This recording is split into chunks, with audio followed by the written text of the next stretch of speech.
Hi, I'm Karen. Welcome to my hometown, Manchester.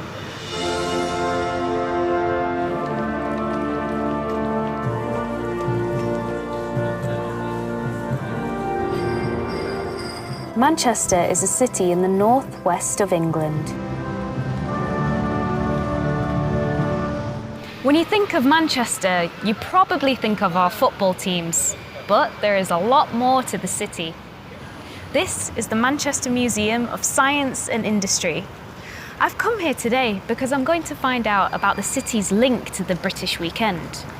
Like many good ideas, it started right here in Manchester. To us, the weekend is part of our routine and we can't imagine life without it. But there was a time when working people didn't really get a weekend.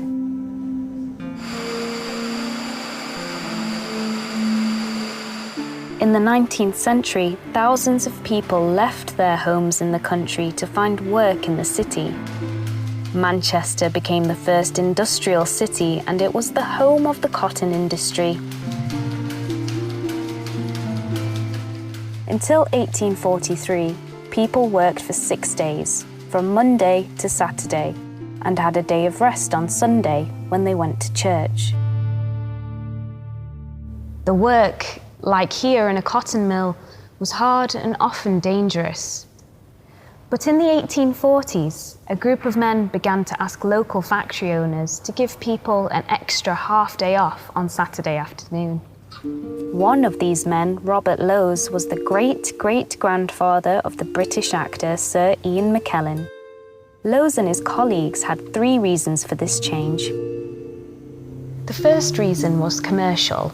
When people worked from Monday to Saturday, they had no time to spend their money because shops were shut on Sunday. The second reason was religious. People were tired from the working week, so they didn't always go to church on Sundays. The last reason was economic.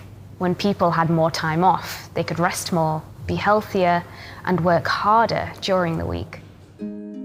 In 1843, Lowes and his colleagues persuaded many of Manchester's factory owners to close their factories at 2 o'clock on Saturday.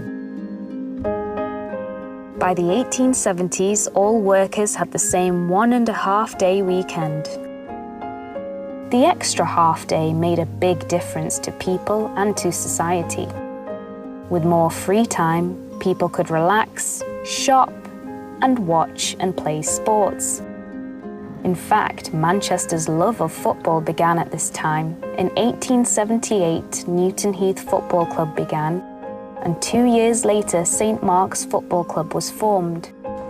Newton Heath became Manchester United, and St Mark's became Manchester City.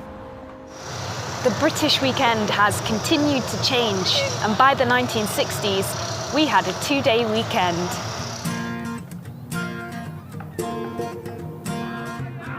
Today, we enjoy a very different weekend to our ancestors.